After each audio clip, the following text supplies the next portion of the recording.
Hello, and thank you for joining me today. In this video, I'll guide you step by step on how to edit the menu in the Microsoft Edge mobile app. Whether you want to customize the icons or clean up the layout, this tutorial will make it easy. Let's get started right away.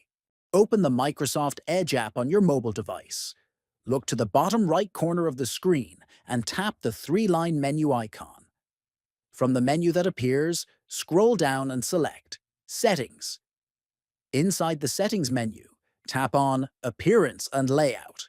Now, scroll down the page until you find Edit Menu and tap on it. Here, you will see a list of all available menu icons. The top section shows the icons currently on your menu, and the bottom section contains the available icons you can add. To remove an icon, tap the minus sign next to the one you don't want. To add a new icon, simply tap the plus sign next to it.